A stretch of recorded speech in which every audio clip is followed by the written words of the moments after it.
Hey there, this is Clay, and today we're going to be talking about 5 signs that you actually can get your ex back. Hey there, Clay here with modernlove.life. One of the biggest questions that I think I'm most commonly asked by people is, they'll tell me their situation, they'll tell me what's going on, and then after all of that, they'll then ask me, hey, do you think I can get my ex back? Is it even possible? Are the odds pretty good or is it pretty bad? And so I wanted to get into that because, typically I'll tell people like, hey, who am I to calculate the odds for you? Who am I to say who can or can't make something work? Because there have been a lot of times that I've heard someone's situation and, maybe I've thought like, hey, that seems pretty crazy. I don't know if you're going to be able to get this to work or not. I just keep that to myself, and then maybe a couple months or a year or so later I get an update from them and it says, hey, we got back together and maybe now we're getting married or we're starting a family or we're doing some dream that we've always dreamed of before, like traveling the world or something. I don't like to just seal someone's fate one way or the other. And besides, it's also a factor of like how committed are you to something? Because if you're committed to something, you're going to follow through on it and you're going to do what you need to do. Like sometimes people will say, what's your success rate? And that implies that this is like a passive experience and I'm some sort of physician operating on you or something like that. It doesn't work that way. The success rate is like, what's the success rate of going to the gym? It depends on, number one, what you're going to do, but also how committed you are to something, right? Because you could be really committed to something and follow through on it and have great results. Or you could be like really half-hearted on it. You could be sort of like, I don't know, maybe I don't want to exercise. Maybe I do. Maybe really don't want to, give up the certain foods that aren't helping me with whatever my fitness goal is. Obviously, you're going to have lesser results if you do that, if you get any results at all. We have to remember that you are an important factor in all of this, which is why what we're going to be talking about today does so heavily revolve around you and where you're at and what you're willing to do. And by the way, stick around through this to the end of the video because I'm going to be giving you some tools and strategies that you can start to use to help put a lot of this into action. The first thing you want to do is you want to understand why your breakup happened in the first place. You should probably know why that happens. Most people I talk to know why their breakup happens. Maybe they got busy with work and they just didn't prioritize their relationship, or maybe they went through a difficult time. It's early 2022 when I'm making this video. There's a lot of people going through a lot of difficult times right now and have been for the past 2 years or so. We also have our own challenges in our own personal lives too, not just in the whole, global world with COVID and the pandemic and all the restrictions and all that sort of stuff. We have to understand why our breakup happened. If you don't, you really need to take a look at that, right? You really need to understand it. You really need to know specifically what caused your relationship to not work out. And no, it's not just because, your partner broke up with you or because you accidentally cheated on them or something like that. You have to look at this in a deeper way because there's a reason why certain things happen the way that they happen, and we have to understand that if we're going to really make meaningful, good progress here in our relationship. The second thing that is a good indicator that you actually can get your ex back is if you and your ex, you and your partner, are actually a good fit for one another. Oftentimes people will overlook this step because they, just want to get back into a relationship or something. But we want to really make sure that you're actually like a good fit for one another.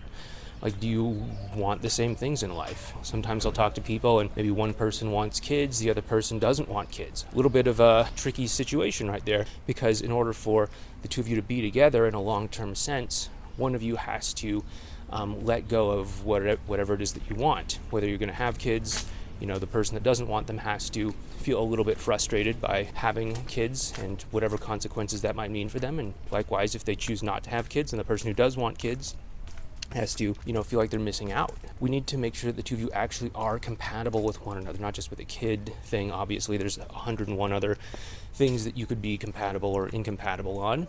So we want to really look at that. I want to say, okay, are we actually a good fit to be together. Next up is we have to really correct whatever the problem was, release whatever the problem was that caused the two of you to not work out. You got to understand it.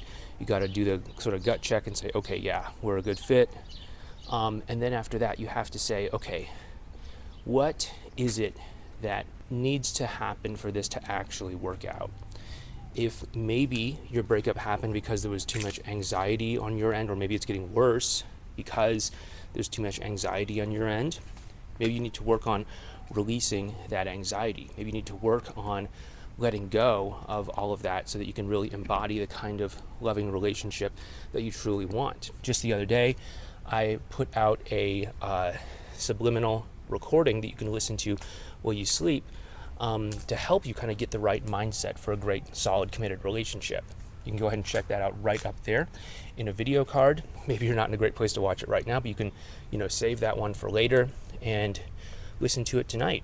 That's a good option as well. The fourth way that you can tell if you're gonna get your ex back, and if you can get your ex back, is if you're willing to not just move away from what wasn't working, but to actually move toward what is going to help you have a great relationship. And this kind of goes hand in hand with the last one, but we really want to let go of what's not working. We don't just want to do that though, because then we create a void, a vacuum, where it's really easy for other things to come in and creep in. So what we also want to do is we want to intentionally move towards the feeling state, the emotional experience of having the relationship that we want. As we do this, it starts to become more familiar to us. And as we continue to do this, we start to really embody it on a personal level, to the point where we naturally bring the energy into our life, the energetic emotional state into our day-to-day life of what that feels like. It's really important that we start to say, okay, how is it I want to feel at the end of this relationship journey? Is it confident? Is it trusting? Is it full of love and acceptance? If so, can I give myself permission to experience that now, even when the relationship isn't currently there in my external reality? Can I give myself permission to experience that now? And then as I do that, that's going to draw experiences to me that are equal to that emotional state. What exactly do I mean by this? Basically, if you feel a lot of anxiety right now, you're probably feeling a lot of good reasons for that anxiety. You're probably drawing to your awareness experiences that would give you a good reason to feel anxious. Whether that is, certain things that are happening between you and your partner, certain concerns about like text messages that they sent or didn't send, certain online social media activity, who's that person that they're following, who's that person that they're chatting with, who's that person that they're spending lots of time with, etc. Or all sorts of other things that could be going on. And my hypothesis for you to try on is that maybe some of those things are important concerns. I'll give you that. But many times these things are just manufactured by our own mind. Many times I'll talk to people who are actually having a good connection and a good bond with their ex, and then they'll find some little thing that's missing, and they'll hyper focus in on that, and they'll use that as some sort of evidence that things aren't going well, and they'll use that to sort of stir up and agitate their anxiety. And again, you can do that, but that's going to cause you to focus in on the anxiety and draw to you experiences that match that anxiety. So what I want you to do is I want you to say, okay, rather than using this in a way that causes me to pull experiences to me that allow me to feel anxious or insecure or angry or frustrated or disappointed or whatever it might be, what if I give myself permission to feel trusting, loving, grounded, connected, fully expressed, etc. now, and then drew experiences to me that match that fundamentally. Let's go ahead and use this effect for your own benefit. And then the fifth sign that you can actually get your ex back is if you're able to do this long term, if you're able to keep all of this stuff going long term. Of course, you could do it temporarily, and I've seen a lot of people do things temporarily. I've seen people get back together with their exes temporarily. I've seen people make some good progress temporarily, but then, something happens. They just let go and go back into old familiar patterns or old familiar things that just seem comfortable to them. And what I'm saying is, I don't want you to do that.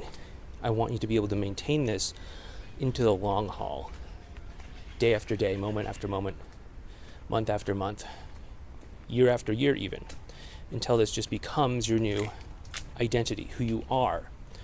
And when that happens, you'll have fully left the old way of being behind, and you'll have fully adopted a new way of being, and you'll never have to worry about going back to, being susceptible to, being victimized by a narcissist, or being controlled and dominated by anxiety or anger or disappointment or whatever else it might be for you. I don't know.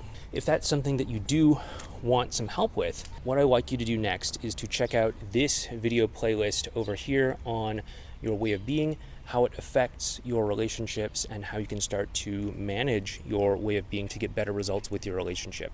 Anyway, go ahead and check out that playlist, and I'll talk to you in the next video.